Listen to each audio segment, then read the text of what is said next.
Самая большая тема, которую мы все с вами любим, это тема денег. Деньги приходят к тому, кто хочет просто что-то делать. И сегодня я позвал предпринимателя Адиля Тазбулатова, владельца Royal Flowers, и мы с ним сели и обсудили деньги со всех сторон. Мое честное мнение, деньги зарабатывать слишком легко. Через отношения, через бизнес, через партнерство, через детей. В общем, просто эту тему сделали, знаете, такой обзор 360 градусов. Многие пропагандируют предпринимательство и так далее, но я искренне считаю, что быть топ-менеджером в крупных компаниях — это офигенно. От человека, кто практически их зарабатывает, много тратит, мало получает. Короче, вы в этом выпуске услышите все как есть. У меня есть условно Trello-доска, да, я там пишу хотелки Санёки, хотелки Адиль, хотелки семьи. Я считаю, что этот выпуск, он реально получился легендарным. Подписывайся, ставь лайки, комментируй. Мы делаем большой вклад в этот проект, трудимся и доносим ценные мысли от легендарных великих людей для вас, чтобы вы стали лучше, чтобы ваши жизни улучшались. Поэтому для нас ваши лайки — это не просто так. Вам кликнуть для нас — это целое подтверждение, что мы делаем все четко. Поэтому сделайте это, пожалуйста.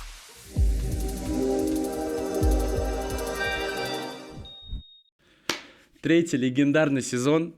И у нас сегодня легендарный человек, который, кстати, часто говорит слово «легендарный».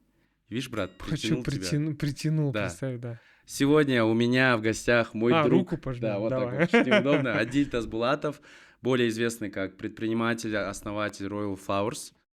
Адиль я очень сильно люблю, мы с ним вот регулярно общаемся, ему вот даже договорились, что давай представим, что нет микрофонов, нет этих камер, и будем просто общаться, как обычно общаемся. Да. Я открою секрет, мы раз в неделю с Арманом гуляем по, я хотел сказать Теренкуру, не Теренкур же, а вот это Весновка, да, по Весновке, и обсуждаем разные мысли. Такой старческий уже чуть-чуть вайб, да? На самом деле кайфовый же. Очень кайфовый. И поэтому я думаю, давай представим, что нет камер, да. Давай, как ты говоришь, там, без штанов просто поговорим о наших друзьях, о наших планах, обо всем, о чем ты хочешь проговорить, без разницы. Короче, я хочу, чтобы мы с тобой исследовали, проговорили про тему денег, потому что я вот во втором сезоне эту тему обсуждал с экспертами с точки зрения психологии, как это работает, какие у нас есть там установки и так далее. А теперь охота поговорить про деньги с человеком, кто практически их зарабатывает. Потому что мне кажется, что тогда мы получим общую картину, да, скажем так. Это лестно слышать, но, бро, ты же знаешь, как предприниматель двигается. Это просто вот такая вот гора денег, которую ты переносишь на гору расходов, и это такая история. К деньгам относишься просто как к возможностям, и, конечно, интересная тема, мне кажется, я бы о ней много поговорил, но больше поговорил бы о, наверное, людях, которые как раз-таки помогают сделать эти деньги. Команде? Команда. Супер. Плюс там вселенная, да, Бог да. и так далее. Вообще любую тему. Супер. Ну, то есть, что во что я верю, во что, как это сказать, отзывается, да, мне. И поэтому я хочу раскрыть тему, наверное, если тема денег, то раскрыть ее со своей стороны, да, как я вижу со своих сторон, да. Все, да, то есть мы сейчас будем со всех сторон исследовать тему денег. Давай. И начнем, давай, наверное, с самого простого, твое определение денег. Вот не какое-то там правильное, где-то в словаре, а как ты сам понимаешь, что для тебя деньги? Что для меня деньги — это вот типа параллельно возможности. Но тут проблема оказалась, что я думал, типа, вот заработаю вот столько, и будет нормально все. И всегда происходит нет. Ну, типа, сколько бы мы ни зарабатывали в компании, всегда, кажется, не хватает. Да. И это большая-большая проблема, на которую я нашел ответ на недавней лекции вот в мегакампусе в Дубае, когда Робин Шарма сказал такую легендарную вещь. Кто? Робин Шарма написал книгу «Монах, который продал Феррари», написал книгу «Клуб 5 утра». Вообще, чувак, я не знаю, он в религии, не в религии, рассказывает по факту ислам. Ну, не ислам, а вообще любую религию по предпринимательски это очень сильно залетает. И мне очень сильно залетела такая его речь, типа, что ему, представляешь, у него есть родной братишка, и им написали на холодильнике, отец такой, типа, письмо или что-то такое, что после зимы наступает опять зима.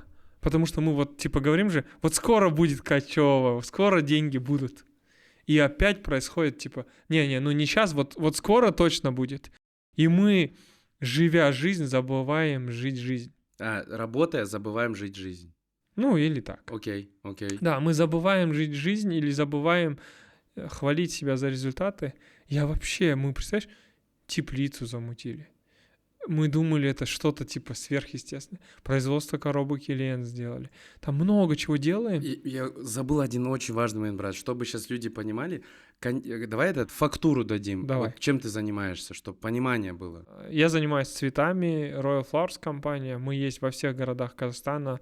Мы есть в Америке, в Чикаго, очень успешно сейчас стартовали там.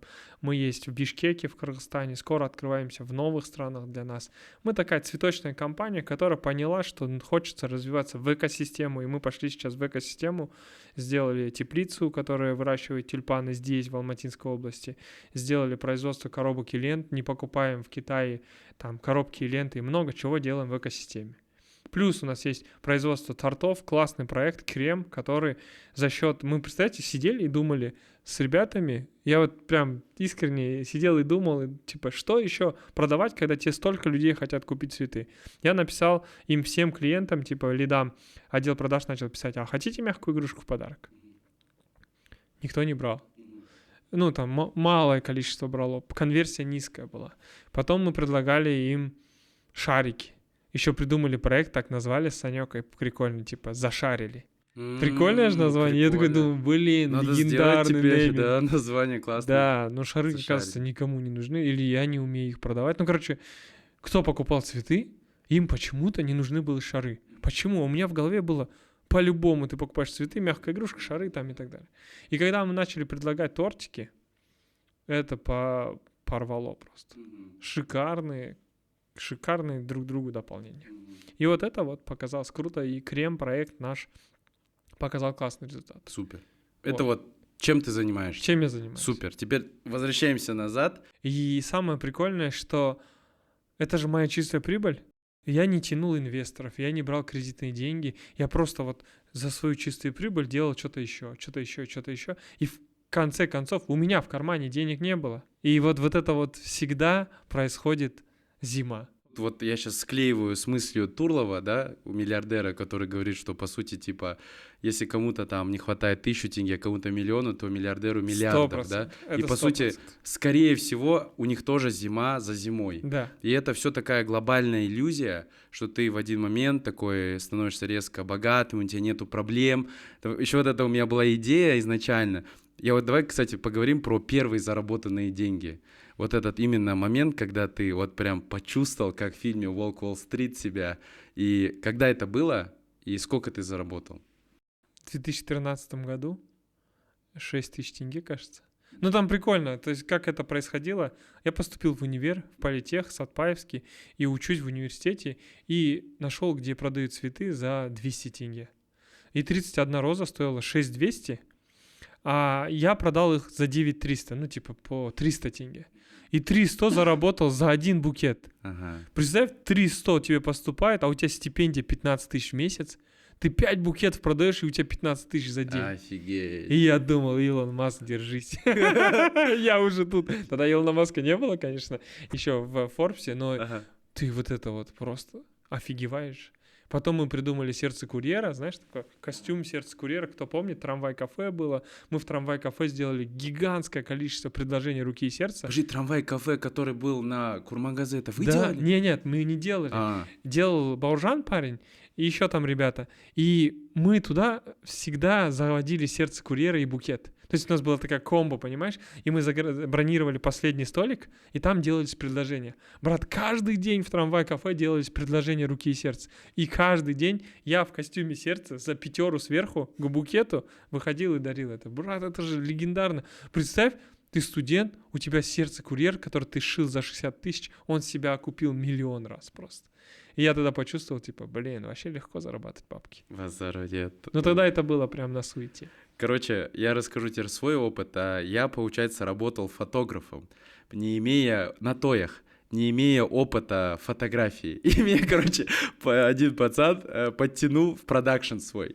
И мне дают фотик, короче, и мы с утра приезжаем, и вот собираются все, там, невеста одевается, там, вот это, есть же видео знаменитое, где он стоит, так у окна они стоят, что-то загадочно смотрят. А, ты прям такое фото? Я думал, Тоська. Да, нет, и мы весь день, то есть, фоткали. Да. И я, короче, вот так подхожу и вот так вот нажимаю, и у меня экран черный, то есть я не сфоткал. И я, прикинь, тупой, говорю, типа, брат, что-то фоток нету, короче, они напрягаются.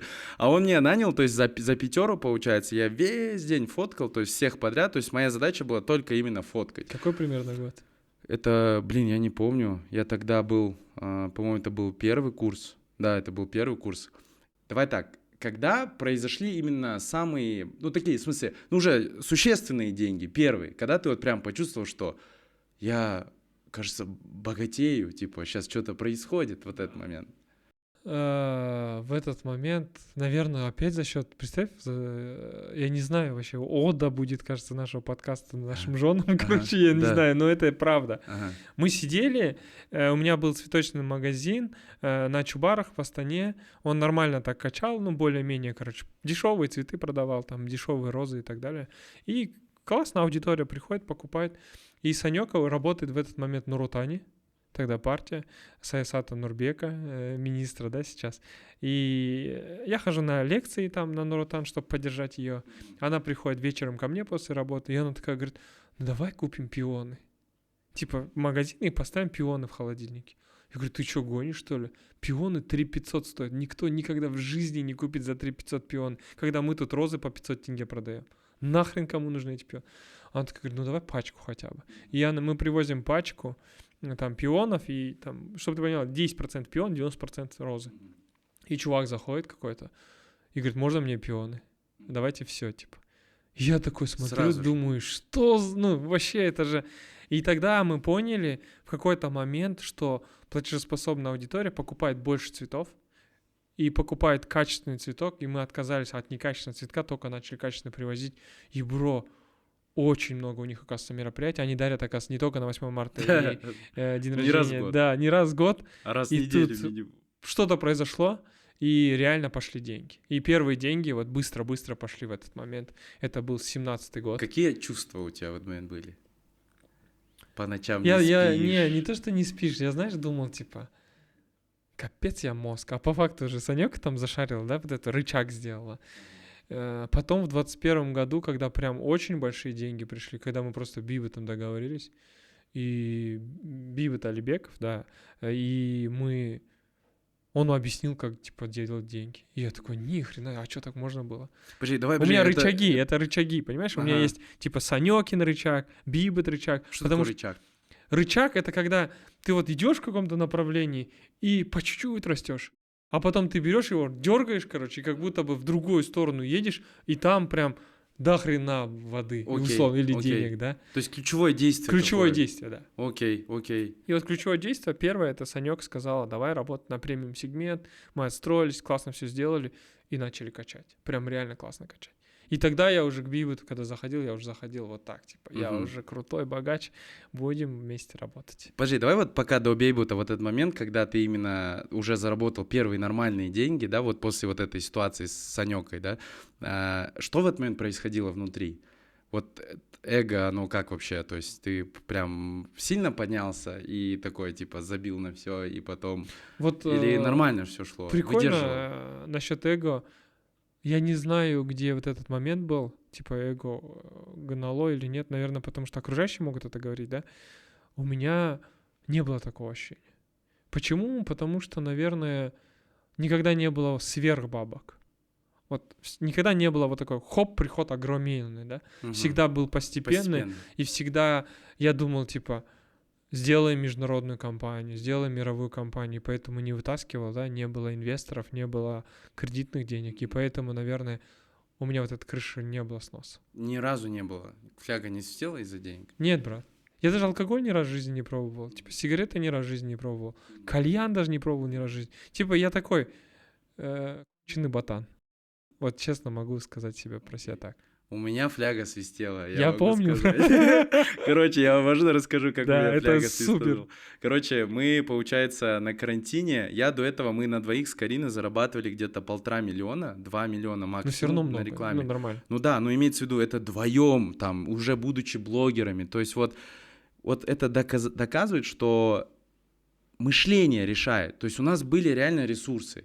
Аудитория была, мы сами там общались, у меня агентство было блогерское в конце концов. И я при этих же условиях зарабатывал очень мало. Я просто в упор не видел денег. Вот о денежном мышлении поговорим отдельно вообще, да? Потом происходит щелчок, карантин, я встречаю там Магу, мы начинаем делать поток, и мне Мага закидывает гениальную, вот как ты говоришь, легендарную фразу, которая мое сознание изменила.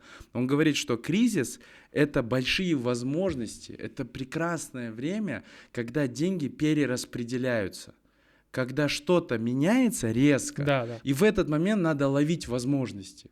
Это, кстати, сошло... Сейчас, кажется, миллион возможностей как раз будет. Да. Смотри, это знаешь, с чем сошлось? Когда у нас вот в этом 3-м сезоне я начал вот с Арманджана Байтасова, да, и он рассказывал про время 90-х, от всех людей, ну, не буду, ладно, обобщать, но от многих людей реально я слышал, что 90-е это время очень тяжелые времена были. Но он говорит, что это были времена возможностей. Да, 100%. И это прикольно, сразу, да, показывает ракурс, какой ты выбираешь. Мышление. Да? И я тогда реально настроился, что карантин — это сейчас нереальное время возможностей. И мы сильно втопили, мы взяли квартиру, сняли и начали просто там фигачить. Ёлки-палки. Прикинь, я в один день, помню, прихожу, и мне Мага говорит, вот типа я вот зарабатываю, ну, на двоих 2 ляма. Ну, это вот прям потолок. 1 к 1 живем, ровно. И он говорит, мы заработали 15 миллионов. И вот так вытаскивает пачки, вот так. Вот, говорит, моя пачка, вот твоя пачка. На, что будешь делать? И мне вот так дает. И я вот так держу. И я, короче, я говорю, сфоткай. Я вот так стоял, короче. Вот так вот, прям с деньгами. Тут даже фотка где-то есть. Потом Карина еще меня тоже так фоткал. А у нас тогда мы взяли ипотеку на квартиру. И нет бы там закрыть ипотеку, да, как бы надо так двигаться. А я, в общем, поступил еще более по-тупому. Я говорю, Мага, короче, я сейчас возьму кредит на машину, на 70-ку. Я, в общем, в этот момент отупел, у меня проснулись все Типа ты мои... думал, что каждый день ты будешь зарабатывать? Да, вот сейчас, в принципе, типа сейчас 7, потом 10, потом 20, 30, 100, 50. Я вот думал, примерно вот так буду расти. И я сразу оттуда поехал в салон. Реально сразу, прикинь, я all-in взял вот эти деньги, большую часть, и просто вот так на кассе оставил, говорю, все, предоплата, вот, давайте кредит оформлять. Взял машину и на эвакуаторе договорился, чтобы я сразу поехал домой. И я на эвакуаторе ехал и думаю, ё-моё. Ты внутри машины, на эвакуаторе? Да. И я дарю Карине машину, она нереально заряжается, я говорю, вот видишь, все, это работает, поверь в меня. И она говорит, все, я в тебя верю, погнали. У меня еще больше энергии, еще больше сил. Короче, я не знаю, как-то это работает, но когда вот жена реально верит и говорит, ты молодец, продолжай в том же духе, ты классно зарабатываешь деньги. Я не знаю, вот есть такое, типа, 100% это какой-то допинг, просто это лучше, чем попасть в Forbes, наверное. Ну, потому что эти слова, они как-то очень заряжают. Вот как у вас в этом плане? 100%, бро. Еще я такое говорю, похвали меня. Да. Смотри, что я сделал. И ты вот всегда так приходишь. Родители и супруга — это точно 100% работающая история. Да. Когда я ездил вот на этой машине по итогу, я помню, я слушал Дрейка, песню Timeline, что-то там еще. Она такая супер дерзкая. Я помню, я еду в машине и думаю, я самый богатый просто. Я вот... Вообще, кто вы все люди? Вот так. Я помню, просто в этот момент так получилось, что мы вышли с карантина, там была какая-то пауза, и мы вышли с ребятами, с друзьями встретились. И я помню, в этот момент там, ну, мало у кого получилось что-то сделать в этот момент. А у нас сильно получилось что-то сделать. И мы там прям хайповали еще в этот момент. Сильно прям. Я помню, когда заезжал на машине, и пацаны такие, базару нет. И я вот тогда крышу снесло. Я тогда прям конкретно помню, у меня фляга свистанула. Я прям считал, что я самый умный и самый богатый. Потом, конечно, реальность меня встретила и все стабилизировала. И в этом плане, вот расскажи вот насчет вот этих вот супер подъемов. Окей, даже если не денежных. Ну, допустим, там, коллаба с Бейбутом. Это же был супер, да, момент подъема? Один из, да, рычагов, которым у нас произошел, офигеннейший, потому что многие говорят, мне даже подходят. Вот чтобы ты понимал, ко мне приходят дофига предпринимателей, казахстанцев, и спрашивают одно и то же. Как замутить вот этот вот движ, как вы сделали с Bivit?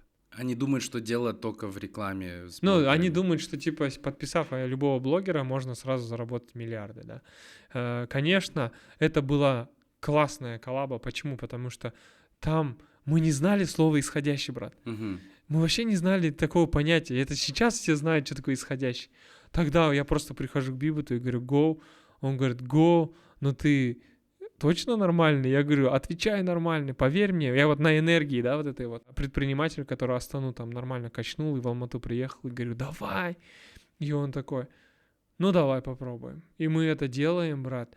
И он берет как-то неадекватно. Вот если ты, понимаешь, с человеком договариваешься, там, условно, можете меня один раз в сторис отметить, там, рилс сделать, да, и так далее. Бац, он говорит, на, лови, короче, да, хрена исходящего, типа, со всеми пацанами знакомит, всем своим друзьям говорит, берите в Royal, ну, короче, и начинается вот это какой-то круговорот или водоворот вот этого вот движника. Я в шоке, сижу, у меня 36 квадратов магазин, 36 квадратов магазин маленький на авеню, на Сатпаева Сейфульна, и я в ахере, бро. Столько заказов я, не получал никогда. Идут заказы. Мы, базара нет, не лажаем. Потому что есть, проблема многих предпринимателей, на кого летит вот это вот все. Возможность. Не то, что даже заказы, да? Ты должен же отработать. Мы там понимаем, что мы можем облажаться, и поэтому мы сидим толпой.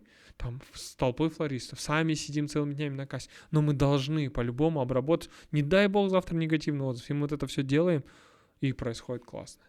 И я такой, Bivit, это вообще круто. А мы тогда договорились на процент от заработка, и Bivit зарабатывает намного больше, сколько я ему обещал. Я зарабатываю намного больше.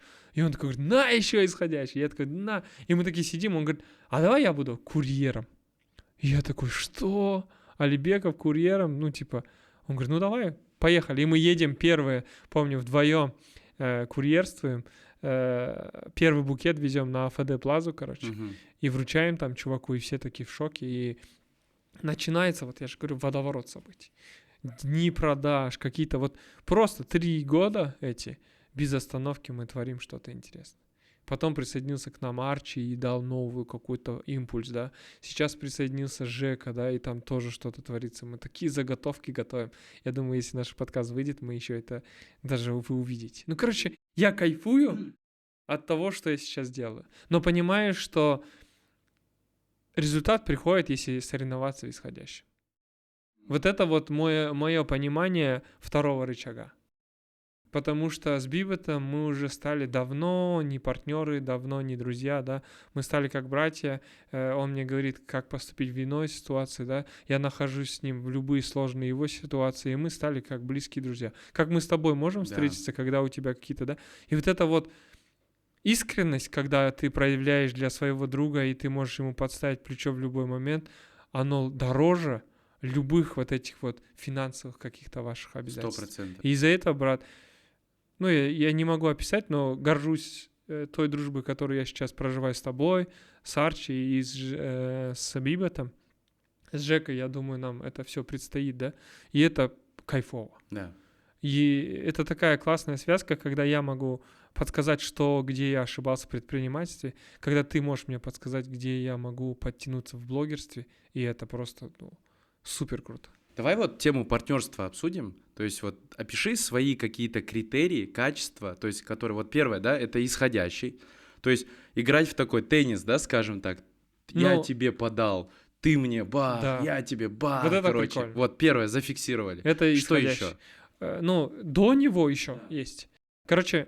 Смотрите, ребят, мы же всегда ресерчим, с кем хотим работать, потому что мы понимаем, что это один из классных таких импульсов продаж. Вне зависимости, сколько у вас подписчиков, и вне зависимости, какие у вас охваты, я блогером, обращаюсь, или когда вы смотрите кого-то, мы смотрим все равно, сходятся ли наши ценности.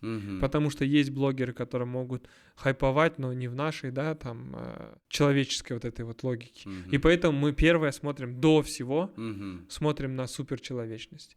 И мы много с кем встречались, много с кем чай пили. Я просто не могу даже имена говорить, но мы понимали, что Да, классные ребята, но мы разные. Типа, они свою линию гнут, мы хотим свою, и поэтому на ценностях очень То есть самое. этап номер 0 это, можно сказать, Ценность. реальность, да, какая-то одна. Или реальность одна, где мы видим, да, одно. Типа мир видим одинаково, да, условно, через одну такую призму какую-то. Да, и мы понимаем, что человек к нам приходит не просто кэш срубить, а он хочет чему-то у нас научиться, мы у него чему-то научимся. И вот это вот тоже такая вот ценность, да. Супер. Второе — это вот война исходящим, да. Это в хорошем смысле война, когда ты друг другу поддаешь, круто. Можно я тоже поделюсь своим списком, исходя из позитивного и негативного опыта? Я сразу скажу, у меня были очень тяжелые расставания в партнерстве, и было очень много проблем, и после, и до. То есть я реально очень много опыта прожил тоже в партнерстве. Супер. И у меня, короче, вот свои такие вещи образовались. Первое — это договоренности. Ну, то есть вот все-таки, помимо юридических моментов, важно составлять устные договоренности.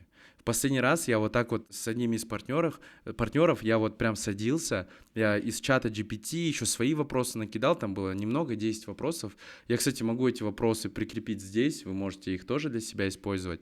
Я прям общался и задавал этот вопрос. И был человек, кто фиксировал наши ответы. Да, партнерское соглашение. Да, такое, это не юридическое, это просто вот на руках, но это самое главное. Да, там должен быть один свидетель, и все. Мы такое часто практикуем. Да, ну вот эти вещи, исходя из Я забыл про это. негативного. Типа я чисто про вот софт, да. А хард — это прям 100% формат. Ну это вот мы между, это делаем. это между, да, это где-то между. Потом следующий момент, это именно, знаешь, какая-то разность в вашем подходе к делу. Вот мое субъективное мнение, что вы должны быть разными.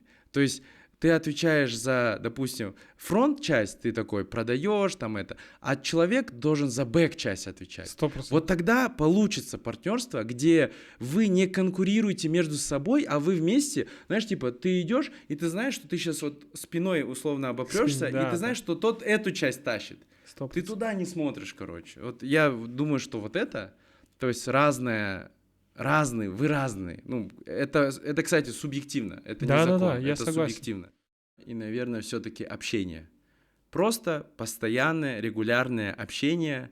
То есть не только по бизнесу, но и просто вот так вот пообщаться, что хочешь, как живешь. Оно создает вот это тепло какое-то, и оно влияет, мне кажется. Это же отношения. 100%. Я часто пишу, или мне часто пишут. Даже мы только что ехали, и мне пишет Биба, да, что там, как дела просто. Типа, куда идешь вечером? И это тоже прикольно. Ну, то есть, это такое, просто поддержка такого общения, и это, мне кажется, дает свои плоды. Угу. Бро, спасибо, что ты подсказал. Я реально это забыл.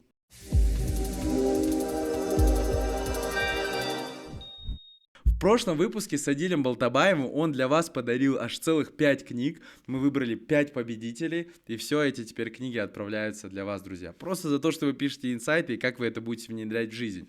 И в этом выпуске я вот рекомендую вам досмотреть его до конца, потому что следующие подарки просто вышка. Все, приятного просмотра.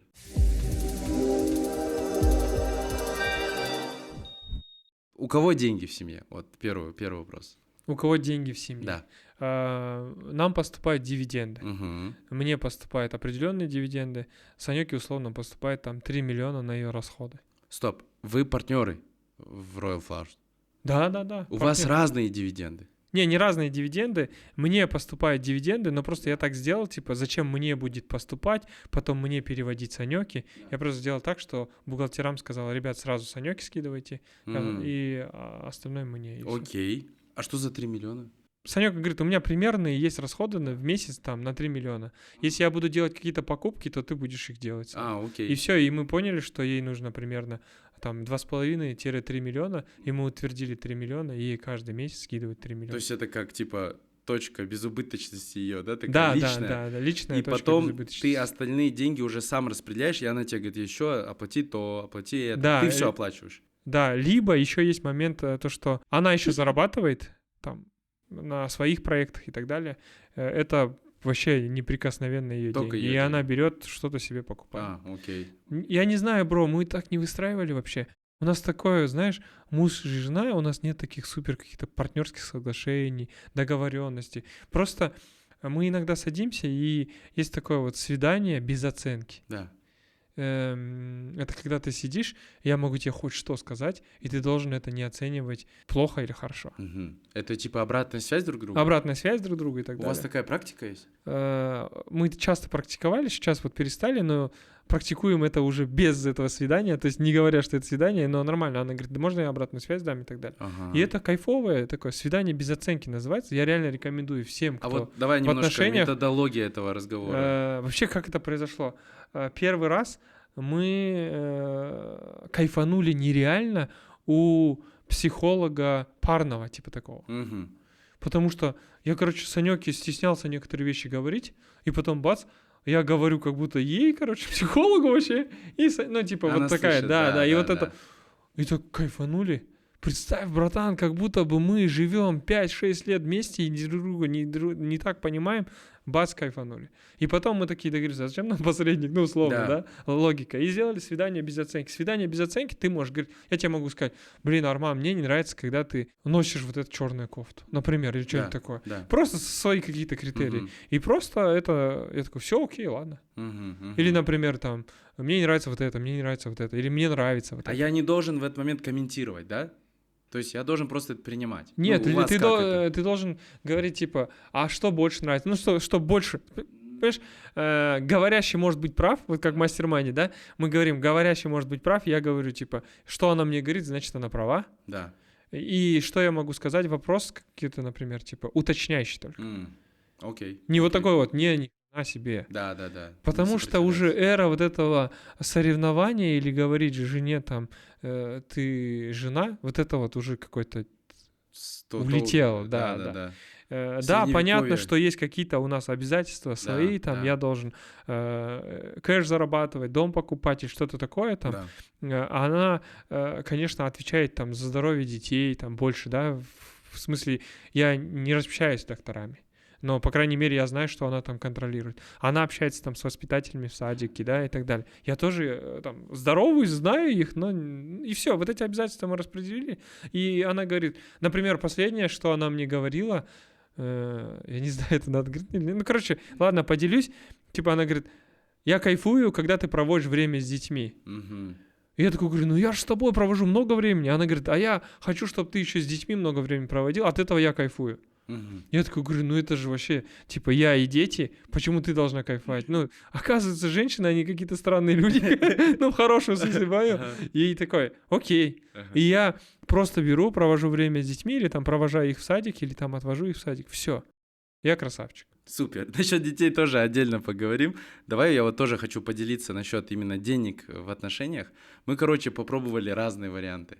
В одно время деньги все были у меня, и я сам ими распоряжался. От этого Карина была в сильном стрессе. То есть ей все время казалось, что у нас нет денег, и от этого она все время напрягалась.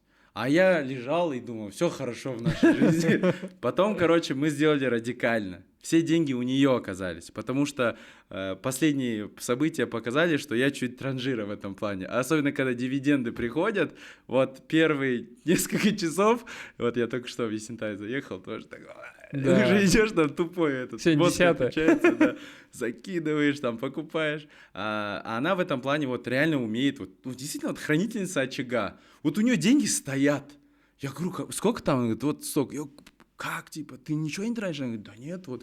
А у меня это бы вот все, оно бы вот так бы уходило. 100%. Пробовали так, но теперь я в стрессе оказался, потому что у меня чуть-чуть, и я, короче, отбиваюсь с реальностью, у меня же зарплаты, все, я вот так вот, короче, знаешь, я там уже, лоты, друзья, купите у меня что-нибудь, деньги приходят, я такой, на, я в этом стрессе. Потом я говорю, Карина, я умираю, я скоро буду бомжом. Я не хочу быть как тот мужик, который просит деньги на водку. Если раньше же, помнишь, такие были У же? тебя из крайности в крайность, Да. Арон, всегда. Я говорю, да, стоп, давай найдем середину. Мы теперь вот с сегодняшнего дня, вот сегодня будем тестировать эту гипотезу, будем разделять. Деньги одни она сохраняет, а одни деньги, часть у меня, и я их там, ну, трачу на нас и там на какие-то наши эти Прикольно. обязательства. Я вот, видишь, первые два пропустил. И вот в третьем я сразу оказался в моменте, да? Ну, вам повезло. Мне повезло просто, я, видимо, не понял правильную логику, да? И, короче, мы попробовали, 2 варианта первых не работают, ну, лично у нас, поэтому мы приходим сейчас к третьему. Но еще пока не знаем, вроде как логично. Супер. Давай про детей поговорим.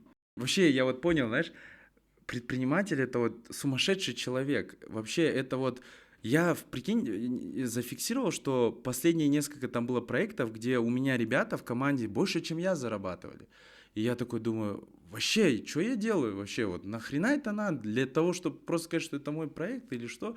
Но столько там обязательств, стресса, вот это все. И вот давай теперь это соединим с детьми. То есть вот как это у тебя? Вот как есть? Ты много с ними времени проводишь или мало? И как это? Получается, не получается? С детьми провожу катастрофически мало времени. Не знаю, как это исправить, короче. И не знаю... Короче, я знаю, что думаю, что если я буду сейчас дома проводить время, то мы с голоду сдохнем. Да.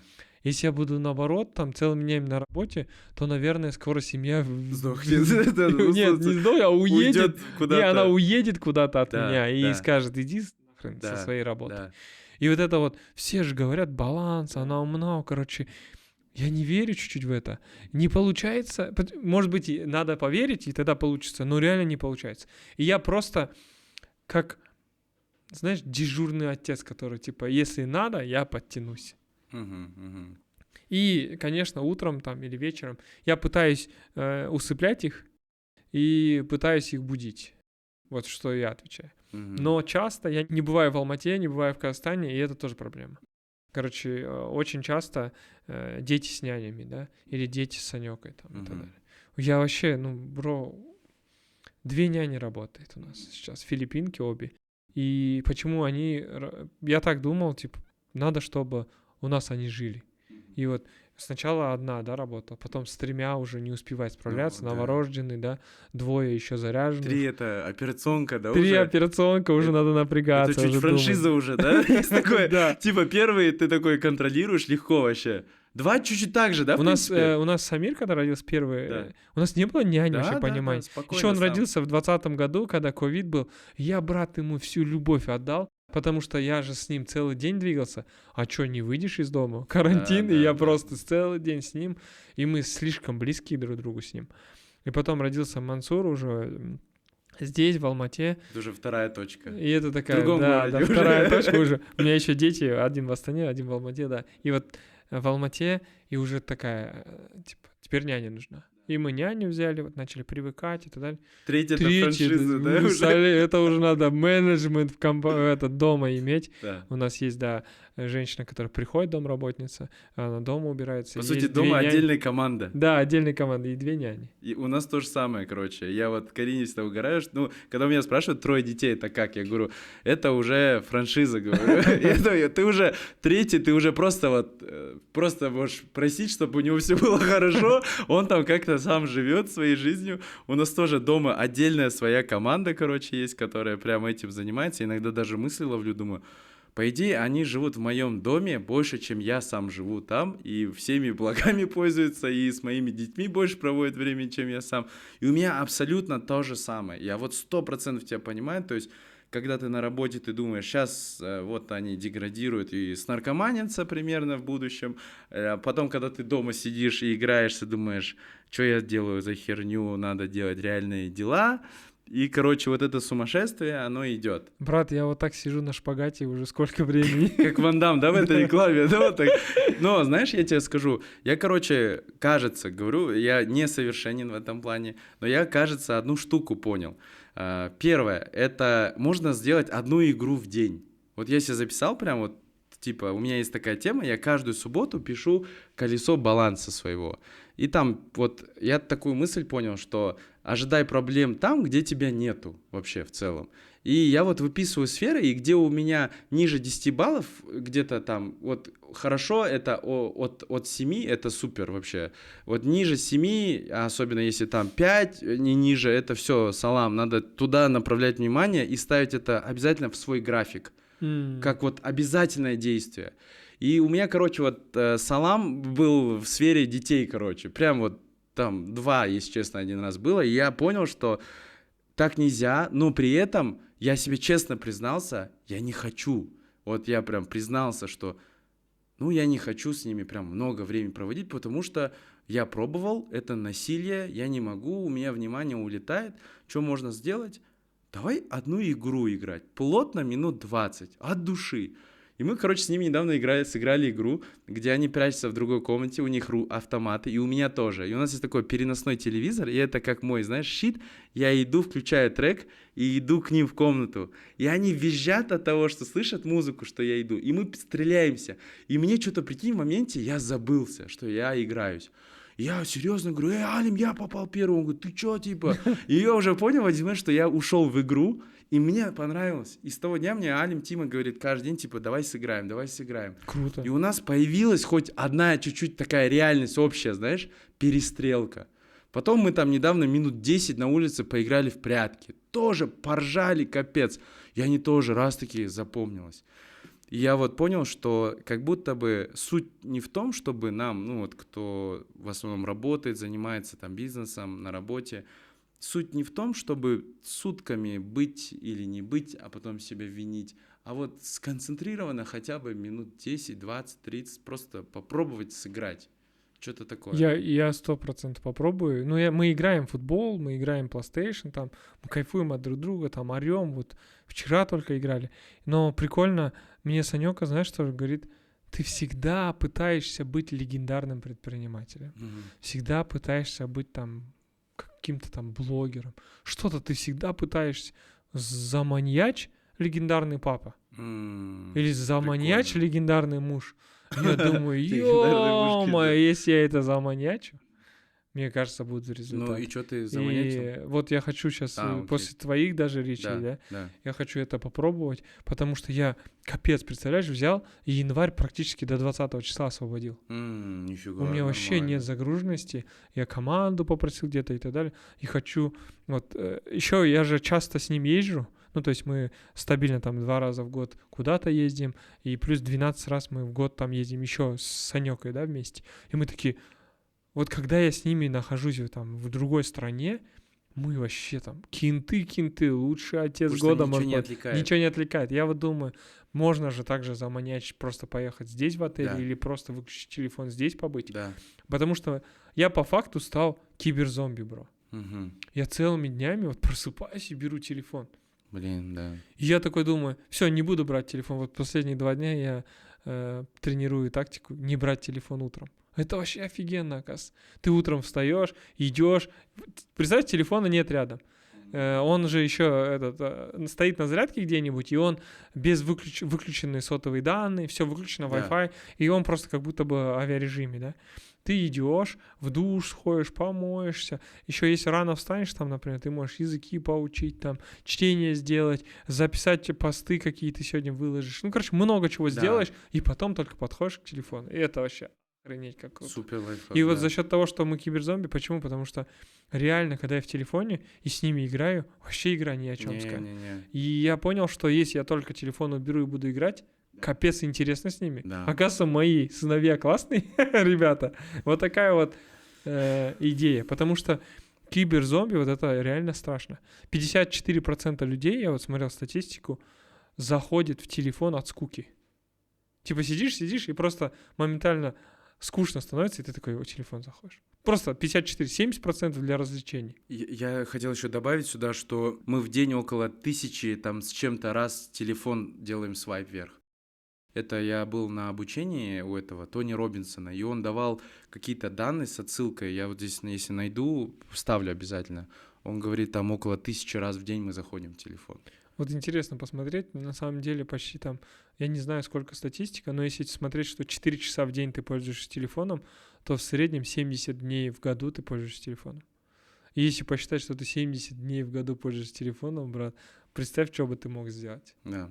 Ну, короче, да, и там короче, и плюсы, я и не туда пошел, но это реально киберзомби. Окей. Короче, с детьми, в общем, сложно, я как понимаю. Но еще, кстати, можно еще одну вещь вкину, вторую? Недавно услышал, Нурса папа сказал, у него же он папа, вообще у него там супер семья, и отношения вот до сих пор классные, и там дети, да, какие классные тоже. И он такую мысль сказал, что семья — это традиции. нет традиций, нет семьи. М. И по сути, вот у вас есть какие-то семейные традиции? Вот то, что вы делаете стабильно? У меня Санёка отвечает за как раз таки вот такой вот истории, Мгм. традиции и так далее. И я сейчас понимаю, что она постоянно прививает, типа, давай вот это сделаем, давай то сделаем. И мы прикольно сделали день семьи в воскресенье. Помнишь, когда Да. ты пишешь там, например, я Да. говорю, не могу, или я Да. тебе пишу, не могу. Все, у нас в воскресенье Супер. забронировано. У нас И это тоже, да. офигенно, то, что так происходит. И у меня даже Дарига, ассистент, да, знает, что в воскресенье лучше Адилю ничего не ставить.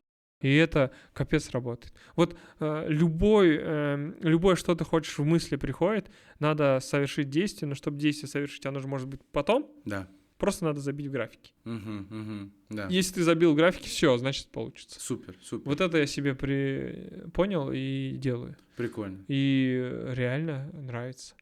Еще я в воскресенье иногда родители подъезжают. У меня родители здесь, в Алмате живут, и это офигенно. То есть и с родителями, и с детьми, и вообще такой вайб просто офигенно. Ну вот, я, короче, вот эту мысль, в общем, дальше разогнал, и знаешь, я что понял? По сути, народные... что держит народ вот в единстве? Это же традиции. То есть, понял, эта формула, она работает. Мгм. Понимаешь? То есть, если мы в свою семью тоже будем внедрять традиции, то есть это стабильные темы, которые не двигаются. Это как, не знаю, финпланирование, да, условно. Вот оно же не меняется же. Все, вот это стабильная тема. Или там деньги на маркетинг. Все то же самое. Ты уже это даже не обсуждаешь, что в воскресенье хоть кто, хоть что. Все, это день семьи.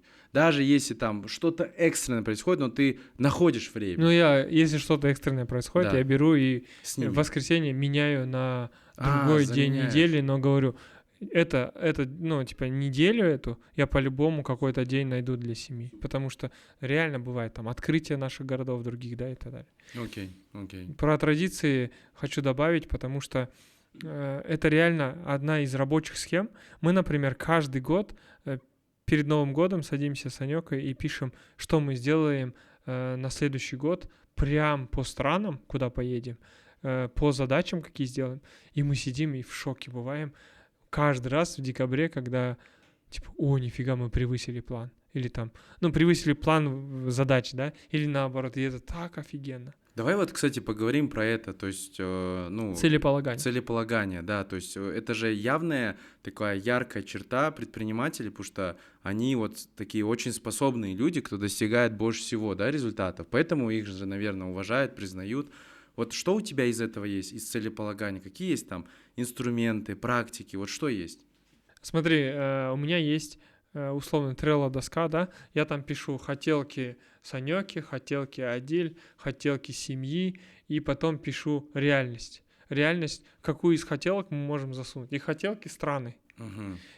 И мы там обязательно делаем, у нас обязательные страны есть, которые мы каждый год посещаем, потому что там уже ничего не посмотришь, но это просто такой пляжный, лежачий отдых, там, условно, Турция, да, там, Эмираты и так далее. И мы так вот все расписали, и это прикольно. И мы прям пишем каждый месяц, что мы сделаем, куда поедем, 20 дней там вот это будем делать, 10 дней вот это будем делать. Я прям все расписываю. Плюс у меня есть свои путешествия. Это вот, например, в тот раз я ездил, да, с Русланом Шейкиным в Аргентину на рыбалку, да, 11 дней. Потом мы ездили с Арчи и с папой на чемпионат Европы. И это тоже вписываю. Она тоже может вписать свои хотелки, куда она хочет с девчонками поехать, куда она хочет что-то еще сделать. И есть еще со всей семьей. Со всей семьей это 2 раза в год.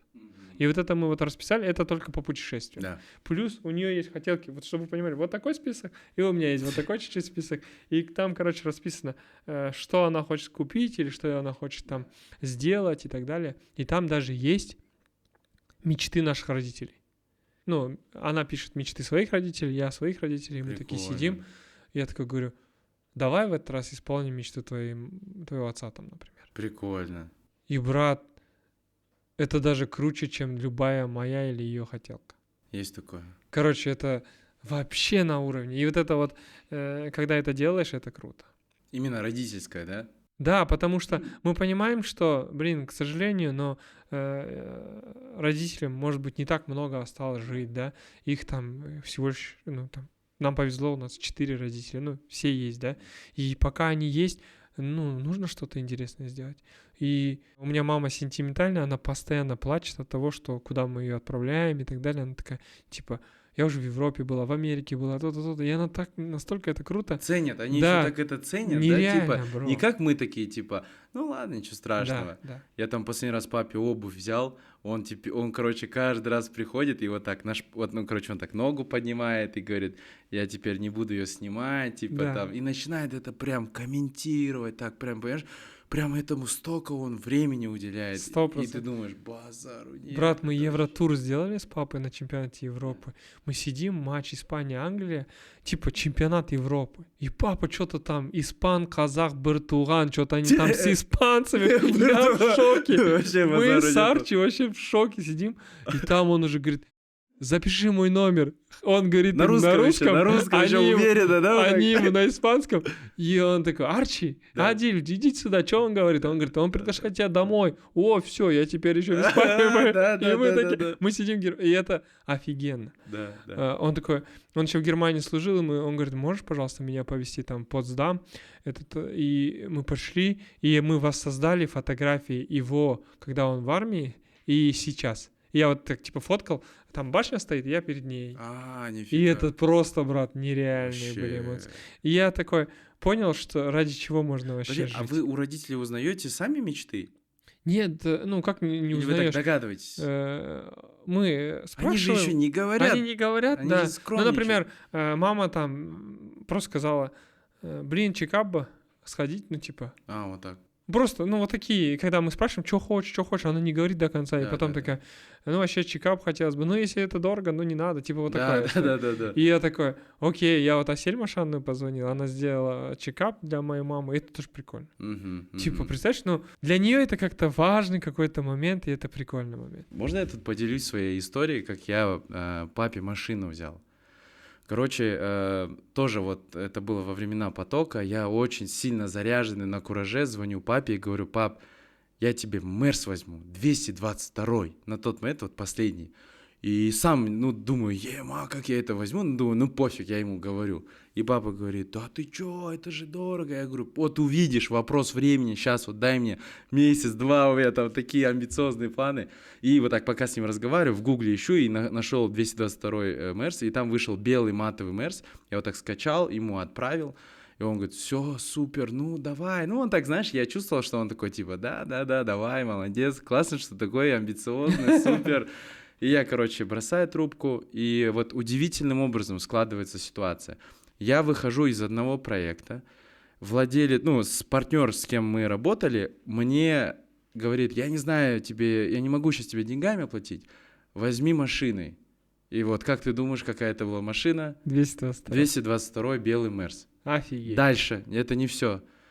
Я ее получаю, я уже в шоке, выложил в сторис, там что-то рассказал, Талга мне звонит. Брат, неделю назад у меня был белый Мерс, длинный, говорит, и я на него купил матовую белую пленку. Но Мерс продал, а пленка приехала, и мне ее некуда девать, и я хочу тебе ее подарить. Поток. И я просто везу этот Мерс, его обклеивают в белый матовый цвет, мы приходим с папой потом получать Мерс, и я, прикинь, достаю так фотографию, и это один и тот же Мерс. Это вот тот, который просто я ему отправлял. Картинку. Просто картинка один. Я вот так смотрю, и я говорю, пап, вот какова была вероятность, что будет это белый, да? Да, что мне дадут за выход из проекта Мерс, что Талга мне даст из-за проданной машины эту пленку, и по итогу я ничего не потратив, тебе дарю этот Мерс, типа. И он стоит в шоке, и вот это вот его, знаешь, после этого благословения, и ты в этот момент такой сидишь, слушаешь, у тебя мурашки, ты думаешь, все, держитесь, у меня теперь зеленый свет, вообще. 100%. И после этого реально как-то вот идет, просто вообще непонятно, но это работает, реально работает.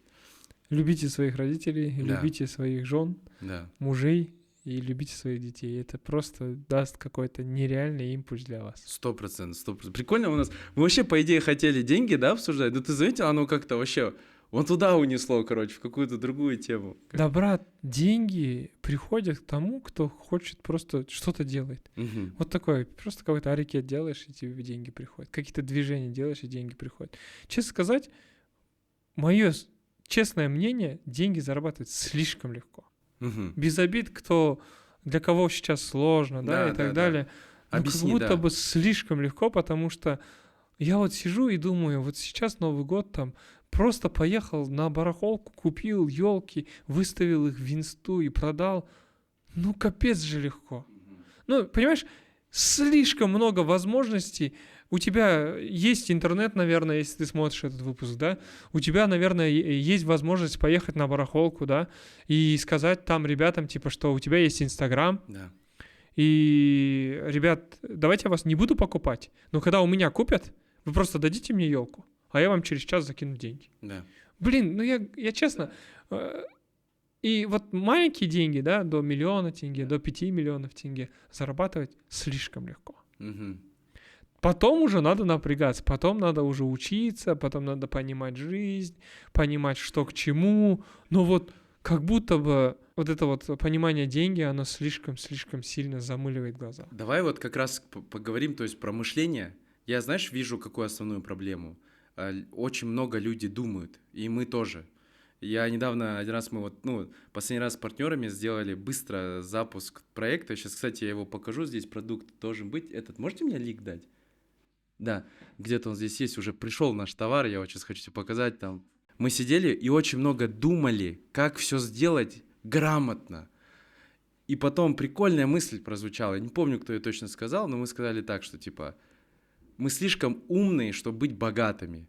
Надо просто начать делать. 100%. И я очень часто, да, можно его? Вот, кстати, это эксклюзив. Я не знаю, мы успеем до конца года или нет.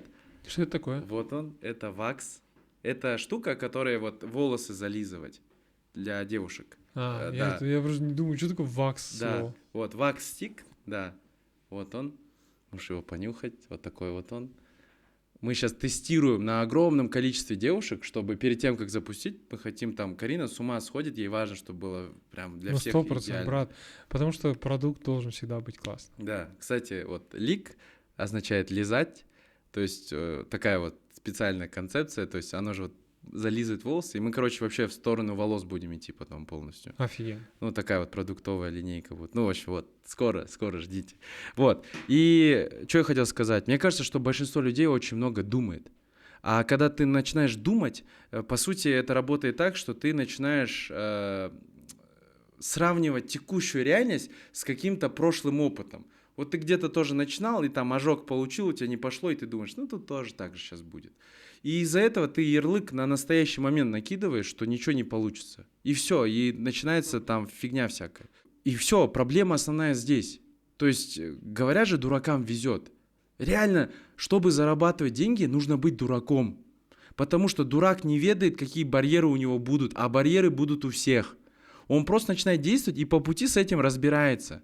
То есть, если вот посмотреть на твою жизнь, на мою жизнь, а еще на жизнь тех, у кого очень большие деньги, у них очень большие проблемы. Скажи? 100%. Вот если в процентном соотношении брать, сколько у тебя классных моментов, когда ты такой, да, вот я бизнесмен, супер. И когда ты такой, твоя мать, сейчас что-то надо делать, вот давай, сколько вот это да, сколько таких моментов? Вот это, да, бывает только там 3-4 дня в месяц, да? Окей. И 27 дней, типа, Ёб твою что мать. надо замутить сейчас быстренько, да, То есть зашарить. процентов 70-80, твою мать, по сути. 100%. Ну, вот, собственно, все, по сути. То Я есть- иногда, ты же говорил, у нас топ-менеджера иногда зарабатывают очень солидные деньги. Да. Я такой думаю, вообще, на самом деле, даже зарабатывать деньги, не делая бизнес, а быть топ-менеджером тоже круто. Вот многие пропагандируют предпринимательство и так далее, но я искренне считаю, что быть топ-менеджером в крупных компаниях — это офигенно тоже. Я тоже, кстати, начал это понимать мысль. Я раньше только вот там от Турлова слышал, да, что типа больше всех по факту зарабатывают топ-менеджера в больших компаниях. Я вначале думал, да не, ну это просто что-то типа ну не может быть такого. А сейчас смотрю, вот мы вчера там сидели, я видел там SEO банка, да, допустим, и я понимаю, что, скорее всего, он реально хорошо зарабатывает, да, он не рискует, так как владелец тот, который там под прицелом, под обстрелом, а тот, ну, просто реально работает, делает свое Ну, надо экспертное отдать дело. должное, что вот он умный. Да. Ну, типа, любой топ-менеджер, он реально Не-не-не, умный. это понятно, да. Его главная, как бы, ценность — это его экспертиза, по сути, да. Но по факту, как будто бы реально так даже где-то жизнь, мне кажется, счастливее и больше денег, по сути. Просто, мне кажется, очень сильно распиарена вся эта идея, там, заниматься бизнесом. Вот знаешь, как будто блогеры, рэперы и Я бизнесмены. читал пост Галицкого, читал ты или нет, предпринимательство очень сильно, вот это вот фантастически даже, можно сказать, люди мечтают об этом, но на самом деле ты как будто бы в клетке. Вот у меня кабинет — это реально моя клетка, я нахожусь в ней целыми днями. И готов ли ты прожить в этой клетке 20 лет, да, находясь там каждую субботу, воскресенье, находясь там и делая какие-то крутые прорывные моменты. Почему? Потому что твои конкуренты в этот момент тоже не спят. Если ты представишь, что твои конкуренты слабаки или тупее тебя, или работают меньше, чем ты, то сидят они тебя. И в этот момент ты понимаешь, ты себя нанимаешь делать какие-то прорывные вещи, находясь в этой вот клетке, в кабинете все это время.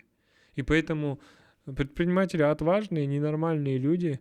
И вот эти вот Ричарды Брэнсоны, которые там визионеры и так далее, это, конечно, сказки для лопухов, как говорит Галицкий. На самом деле предпринимательство очень тернистый, мощный, классный путь. И вот этот есть еще, мне кажется, некий иммунитет к стрессу, потому что я вот, ну, насколько знаю, это не точно, я не знаю, это не факт, возможно, но я просто слышал, что у того же Галицкого, это «Магнит», да, там каждый день чуть ли не какой-то человек погибает, что ли, настолько большая компания, что там какой-то или там фура переворачивается, то есть каждый день по статистике какая-то большая проблема, но это уже его рутина, прикинь. 100%. То есть из-за объемов, из-за масштаба, и он просто уже к этому толерантен, то есть он к этому относится спокойно.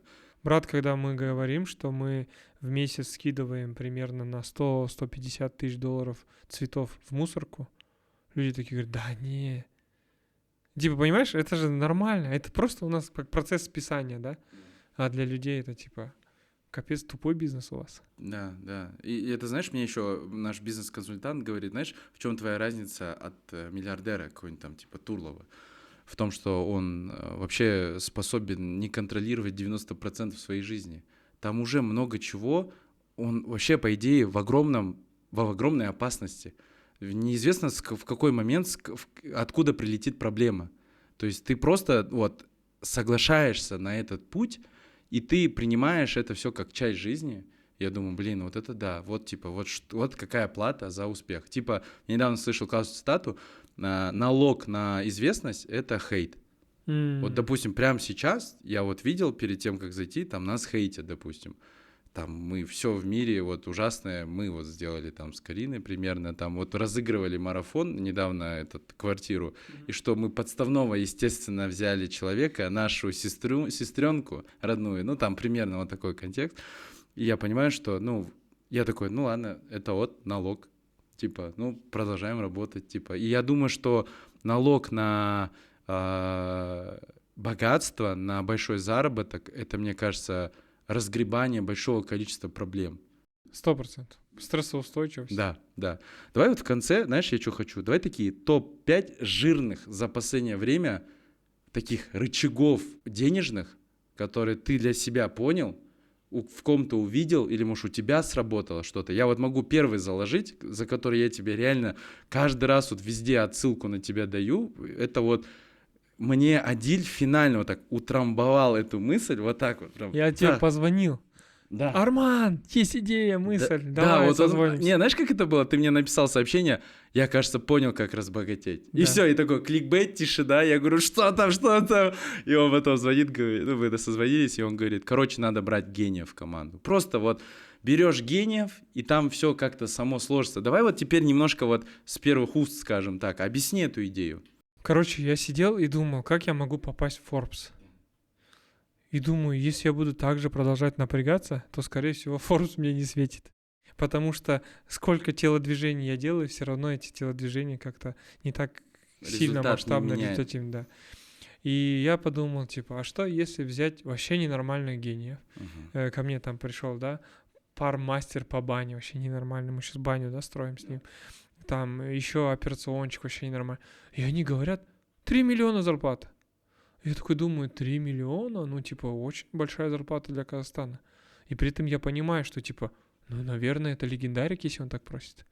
И я ему говорю, а ты сможешь эти 3 миллиона окупить? Просто вот вопрос такой. Конечно. Ты что, гонишь, что ли? Если я просто 3 миллиона тебя куплю, нахрена я нужен? Я тебе и 10 принесу. Мгм. Все, давай. И когда я вот этот вот клик произошел, я начал, не стесняясь, договариваться со всеми топами, со всеми ребятами. Все, кто на рынке Казахстана есть, я готов пригласить себя в команду за любую сумму, если ты реально легендарик. Потому что представь, какая связка. Мы найдем деньги, да? Мы найдем какую-то команду, мы дадим знания и так далее. И этот человек, если затащит, то все, у нас есть классный бизнес. Где я, как ты говоришь, не контролирую процесс. Да. Зачем мне контролировать процесс, потому что у меня Гений. там гений. Да, он лучше тебя знает. Он всё. лучше меня знает. Если я им туда начну что-то лезть, он скажет, до свидания, ребят. Да, Я сам разбираюсь и так далее. Я от этого кайфую. супер, супер. Это для меня была реально легендарная мысль. Я понял, если я таких гениев просто найду, хотя бы 5-10 человек, там Стив Джобс интервью, помнишь? Да, Он говорит, типа, чтобы стать богатым предпринимателем, там, богатым человеком, не нужно иметь много там мозгов. Нужно просто иметь 10 ненормальных людей, которые сами сделают этот кэш. да, а тебе нужно просто это направить, Да, и а они дальше вижен- сами знают, как туда прийти. и вижен дать. Да, и дать вижен. Да, Да, дать да, да, да, да. И это же круто. Да. Когда ты мыслишь, они мыслят, и вы играете в этот пинг-понг. Мы называем это в команде пинг-понг мыслей, когда мы друг другу перекидываем, и это офигенно. Да. Это, Я- наверное, самая такая жирная. Вот после этого, что вы понимали, просто на самом деле вот я считаю, что то, что мы сейчас делаем, вот подкаст в целом, вот с каждой мысли можно столько для себя взять. Вопрос просто, какой вы как человек, способны вы ли это внедрять. Вот когда ты мне это сказал, эту мысль, я с того момента, у нас в команде где-то добавилось 3-4 гения, даже я бы сказал 4-5, которые просто все, они забрали сферы и все, унесли их. Я не знаю, как что происходит. Вот этот подкаст, да, допустим, Аида делает, да, допустим, это вообще, ну, типа, я вот реально, я ничего не делаю, кроме того, что я прихожу и садишься. снимаюсь, да, и все. Как-то это все там работает, я не знаю даже как, какие-то обложки, какие-то названия, что-то происходит. И я вот с того момента понял, что все, надо просто с этими ребятами договариваться, как я могу ей помочь цели прийти, как она мне может помочь цели. Все, оно все идет. Поэтому это первая мысль. Что еще? Еще мысль. Да, это, брат, первая только была. Давай еще. Я буду вот так для Мне вас очень, вытаскивать, очень делать. сильно понравилась мысль клуба 5 утра, или, например, там, кто в религии, да, утренний намаз и так далее. Представляете, когда вы просыпаетесь рано утром, и вы ложитесь в 10:30 до 11, ну, лучше, конечно, Да. с 10 до 2, да, с 10 до 2 поспите, ну, там, можете поспать до 4, до 5. И если вы вставать будете в 5, сейчас Робин Шарма говорит, ребят, клуб 5 утра уже закончился, уже все подряд встают в 5 утра, надо вставать в 4. Ну, я понимаю, что я пока что к 5, короче. И в 5 часов встаешь, и ты столько вещей делаешь, никто тебе не напишет, телефон же Да. стоит. Даже если ты возьмешь телефон, никто не напишет, все спят. И в ответ никто ничего не сделает. Да, и поэтому очень много вещей ты сможешь сделать за это время. 100%. И я думаю, что вот это вот, наверное, говорят же люди, да, в сутках 24 часа. Ну да, ну ты же этими 24 часами не пользуешься.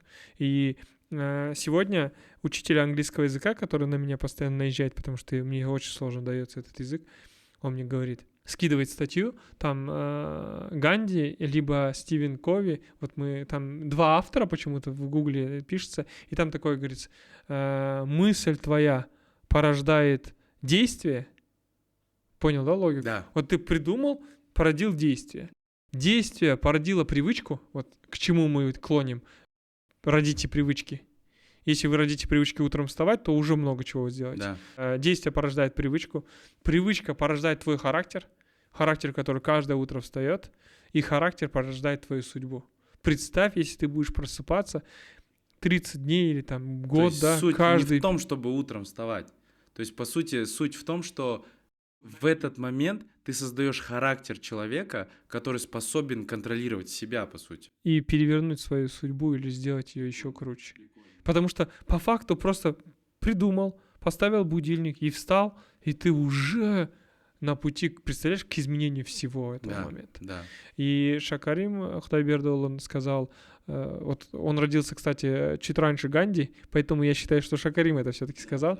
Он на казахском говорит «сенің сөзің», как вот мысли материально, «сенің тағдырыңды өзгертеді». Там вот 3 строки, но логика такая, о чем мы говорим, типа я вот это сделаю, может изменить твою тагдыр, это, ну, то есть тоже судьбу, да, можно так сказать. И поэтому все великие люди говорят, что если ты просто изменишь свои привычки, ты изменишь вообще в общем свою жизнь. Давайте внедрять, ребят. Я вот, я не в 5, я в 6 стою, и я могу сказать так, что я в этот момент тоже, еще давайте дополню классными такими фишками. У меня есть блокнот, я туда записываю, как пройдет мой день сегодняшний. Как это пройдет? Вот как ты пройдет, туда дай, да. чтобы ребята поняли. Да, как пройдет. Я пишу, сегодня день, допустим, там, не знаю, волна удачи, короче. Я еще каждому дню придумываю какое-то название. Ну, честно скажу, короче, в камеру, мы все среди пацанов втихаря от Армана называем Армана ненормальным. Ага. В каком плане? Потому что он супер ненормальный, дисциплинированный зверь. И он, дай бог, станет всем, с кем он хочет стать. Потому что, брат, это реально респект за твою дисциплину, за то, что ты делаешь, за то, что ты... Ну, это очень круто. Супер, все, буду продолжать. Я, короче, записал себе, что, допустим, день, волна удачи. Сегодня я прям с утра буду видеть, как у меня все получается, то-то, то-то, то-то, то-то. И я вот так вот до вечера все расписываю. Смотрю в календарь, что у меня сегодня предстоит. И в этот момент, если рационализировать, это не в духовность уходить, а что? Я себя настраиваю, по сути, вот как помните, мы вначале обсуждали вопрос ракурса, да? Кто-то говорит неудача, кто-то говорит возможности, да, там кризис. Вот тут то же самое. Ты выбираешь позитивный ракурс на сегодняшний день, настраиваешься, и у тебя ловится такой настрой позитивный, и все. Второй момент, это если говорить духовную часть, я верю, что наши намерения работают. То есть ты вот что намереваешься, то ты и получаешь в итоге. И так получается, что я говорю, допустим, волна удачи, и я начинаю даже мелкие моменты, где у меня чуть-чуть везет с утра, замечать и такой, о, вот пошло, пожалуйста, Кайф. о, вот пошло, пожалуйста. И в один момент ты уже реально, и даже когда с тобой что-то происходит, типа не очень что-то, ты такой, это же тоже значит какая-то удача, которую я сейчас понять не могу. Вот я, допустим, поправился, и я такой расстроился в моменте, думаю, толстый стал, капец, не очень. Потом раз, там, через некоторое время понял, что я сейчас с нутрициологом работаю, оттуда у меня инсайты пошли, что можно в марафон внедрить, чтобы марафонщицы сбрасывали вес, это повлияет там на наши подписки там и так далее. И самое главное, я там стану сейчас кейсом для нашего марафона, тоже буду участвовать и там проект усилию. Прикольно. Своим жиром, короче, помогать буду в итоге. Наоборот, вин-вин. Да, и в итоге классно же, когда ты из проблемы выходишь победителем. Я вот всегда говорю эту мысль, когда мы там в какую-то проблему уходим, или там какое-то непонимание, или там какая-то проблема сталкивается. Я вот всегда людям говорю, вот с кем у нас что-то происходит, я говорю, ребят, я не согласен здесь проиграть в этой ситуации, давайте выиграем. Вот как мы можем из этой ситуации еще выиграть? И ты начинаешь думать, реально, как ты можешь выиграть, и выигрываешь, короче, вот. И вот эта вот практика, записываешь, как день проходит, и еще там, что я хочу, и благодарности. И мне кажется, если вот так начинать день, вообще заряд. еще там разминку сделать, салам алейкум, мне кажется, все, второй инсайт, короче, правила утреннего подъема. Все, да. Что еще? Правила привычек. Да, привычек, да, вернее так, все. Третье, что еще? Третье, наверное, я вот сейчас реально понимая, от чего такой успех, наверное, понял, что логика в образовании. Угу. Образование — это, наверное, лучшая прививка там от бедности, можно сказать даже так, или лучшая привычка какая-то. Просто если ты постоянно учишься, еще ты же любишь говорить, как, типа, если вы пришли ко мне на обучение и стали как токсик, то толку от этого обучения. И я замечал в себе, что часто я бываю на обучении и сижу такой, типа, блин, вот типа такого. И я понял, что когда я просто поменял ракурс, я понял, что офигеть, вот так сидишь, и ты можешь научиться даже там я не знаю, в Коране так говорится или где-то, от шелеста листвы можно чему-то научиться. И то есть это прикольно, и мы часто такие думаем, о, Марглана хочется послушать, наверное, что-то хорошее. Говорит, а вот этот мой друган, который со мной рядом двигается, что у него каждый день сидит со мной? Но на самом деле можно научиться везде, если просто понять, что ты хочешь чему-то научиться. Самое главное, я не рекомендую там, типа, школа, университет или так далее, и вообще какие-то курсы или что-то, но реально рекомендую учиться. Учиться слушать, учиться разговаривать и учиться у людей вокруг. Потому что ртом Армана со мной может говорить Бог. И я в это верю, потому что в моей логике существует мой дух, и вот это все вокруг, все вокруг такое подстроено под меня. И, соответственно, чтобы как бы на меня не реагировали, если на меня негативно реагируют, значит, может быть, Бог через него говорит мне что-то негативное, говорит, типа, кой саш? Вот. И я такой, прикольно. И это же каждый человек — это образование. Да, 100%. Я вот хочу тоже тут добавить, у меня, допустим, на регулярной основе из обучения сейчас раз в неделю тет-а-тет обучение такое идет, прям по бизнесу, по моим личным каким-то моментам. Я понимаю, что после этого вообще ты начинаешь по-другому видеть все, и реальность, и энергия как поднимается. Я поэтому внедрил у нас теперь для команды обучения каждый вторник то же самое они проходят, что и я. И я замечаю, как ребята после этих обучений меняются, прям реально меняются. Поэтому я, вот этим тоже занимаюсь. Супер. Я думаю, что с этого подкаста тоже можно взять несколько мыслей, которые могут просто повернуть же все. Кстати, напишите сразу сейчас, какой инсайт вот был ключевым, что вы забираете для себя самое главное. И добавить 4-е, 5-е, давай наверное, все объединю. И за все 5 инсайтов один инсайт скажу свой, который, наверное, для меня был самый ненормальный в этом году. Который стоит все 5, да, короче? Который стоит вообще весь, наверное, этот подкаст. Почему? Потому что ко мне же сейчас работаю разными коучами, работаю там с психологами, со всеми. И у меня есть executive coach, это человек, который помогает, да, SEO или топ-предпринимателям становиться лучше. И он мне говорит, вообще, что хочешь от жизни? Вот такой разговор. Я такой, не знаю. Миссия какая у тебя? Я говорю, не знаю, это же очень сложно. Вот я не знаю, есть ли люди, кто может конкретно сказать, какая у него сейчас миссия. И он мне говорит, подумай, пожалуйста, насчет миссии. И я, думаю, по-любому не придумаю. Это очень сложный вопрос, Ну ладно, буду думать. У меня как раз в воскресенье магазин в Кызылорде открывается. И мы вылетаем. В субботу он мне эту мысль говорит. И говорит, как прилетишь в понедельник в офисе, мне скажешь, какая миссия у тебя. Потому что нам надо написать миссию компании, а миссия компании невозможно написать без миссии собственника. Типа мы должны понять, какая миссия у основателя, от нее отталкиваясь по декомпозиции написать миссию компании, и тогда это будет все сходиться, и компания достигнет своего какого-то крутых целей, стратегических и так далее. Они не могут написать миссию компании Royal Flowers, хотя компании Royal Flowers уже 10 лет, понимаешь? Я не могу придумать свою миссию какую-то хожу, и просто я лечу в Кызылорду, и мне пишет друг мой, Ренат, он говорит, чайщик, а это, не мой близкий друг. Я такой думаю, я все равно в Кызылорде. Ничего не предполагает что-то сейчас делать. Утро, завтрак, потом в обед открытие Royal Flowers. Погнали. Пойду. Да.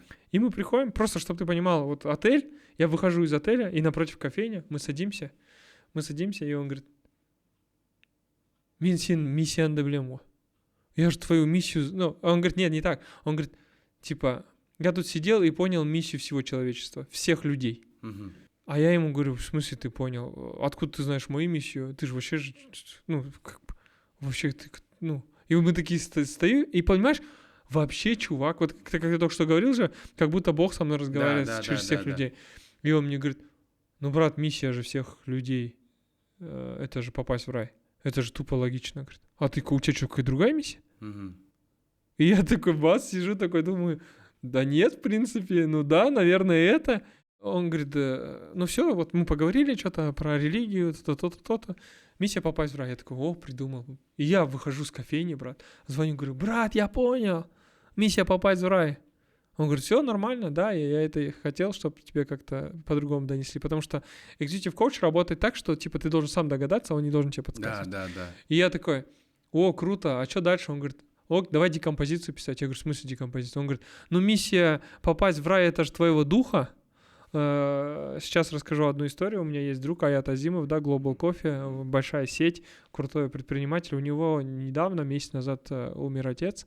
И когда умирает человек, бывает такое, типа, как будто кашель, как будто ты поперхнулся, и в последний момент, может в Википедии посмотреть, это предсмертный синдром или что-то такое, предсмертный какой-то момент, когда дух вылетает из человека, из тела.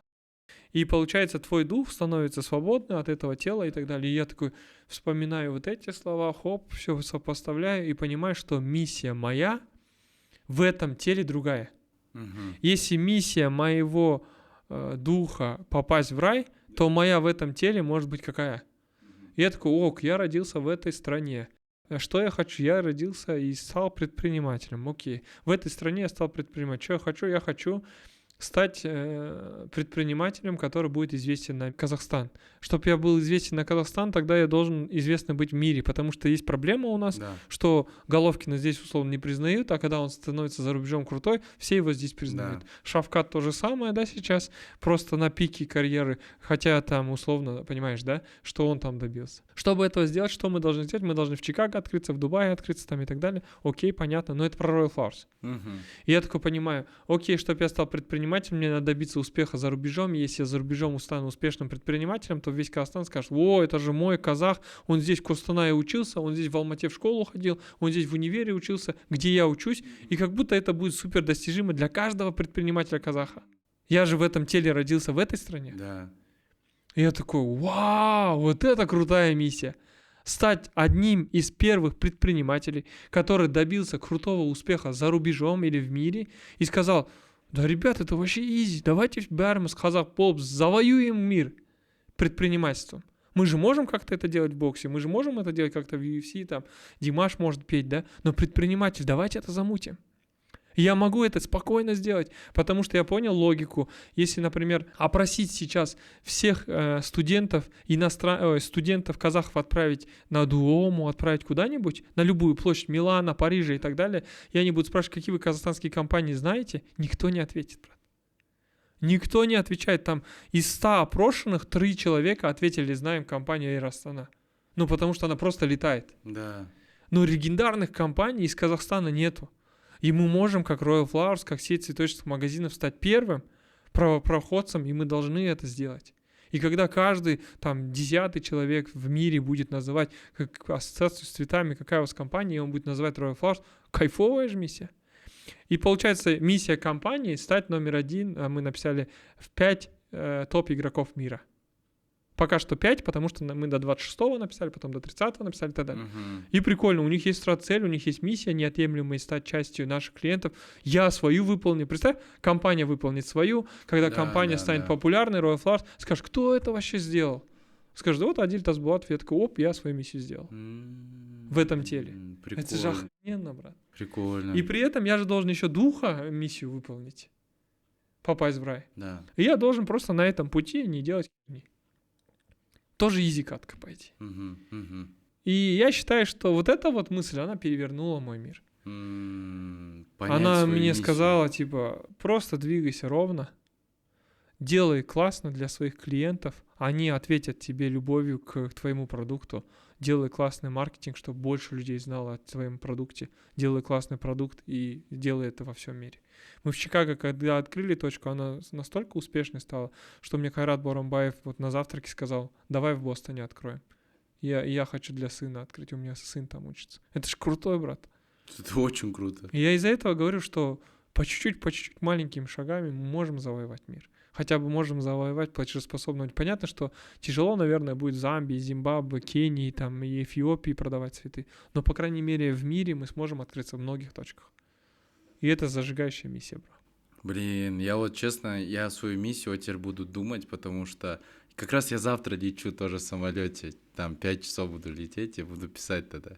Что ты хочешь? Вот типа, что ты искренне, сильно хочешь, И потом, когда ты это поймешь, ты поставишь сюда миссии своей компании. Да, вот я сейчас прям чувствую, что это хочу сделать, потому что у меня есть долгосрочные цели, то есть, но это цели, не миссия, не для чего. Для чего мы там пробовали чуть-чуть писать, но оно меня не зажигает, такое натянутое, на цели больше похоже.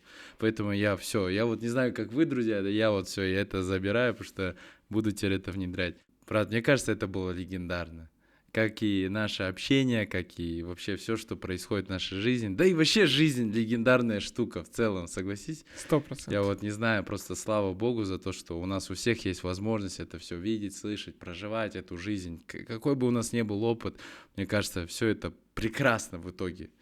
И просто спасибо тебе, что ты пришел, что мы вот так, знаешь, это было хаотично, это было вот как есть, как будто вот я думаю, что люди сейчас, кто смотрит, У нас же они... нет никогда темы. Да, мы такие разговариваем вот так, типа, так, ну вот как в жизни тоже, бизнесом, когда занимаешься, реально же, то это, то, что-то еще, в кабинет зашел, там эта тема, и ты везде втыкаешься, и это тоже кайфово, короче, вот, в итоге, брат, спасибо тебе большое, процветания, и ты уже свою миссию, думаю, отчасти выполнил в этом подкасте, вдохновив большое количество людей. Спасибо, ребят. Мы сегодня благодарностью заканчиваем, и поэтому мы выполнили KPI счастья. Да. Вообще, KPI счастья, в моем понимании, это благодарность. Да. Благодарю тебя, Арман, благодарю зритель, который смотрит этот подкаст. Если тебе что-то понравилось, я очень счастлив. Ой, стой, подарок у нас же в конце мы всегда дарим. Подарок? Короче, люди пишут у нас всегда стандартно инсайт этого выпуска и как они это будут внедрять себе в жизнь. То есть у нас образовательный подкаст, то есть мы работаем над тем, чтобы люди, их жизни менялись, улучшались. Поэтому вот такие вот мы выберем самых, кто прям классно распишет, вот, и вот что мы можем подарить? Давайте подарим годовой запас цветов. Каждый месяц вам будут привозить букет, вы будете его приятно получать, если вы девушка, или приятно дарить, если вы мужчина. Супер. Это один такой абонемент? Можем сколько надо? Давай, 3, я думаю. Давайте 3. Ой, я выбил для вас. Все, супер. 3 годовых абонемента. Блин, это очень жирно. Супер. Вот там уже ребята хотят выиграть. Не. Ладно, все. Брат, спасибо тебе большое. Пожалуйста. От души. Давай, встанем. Антон, здесь не дотянемся. Блин, от души, брат, вообще.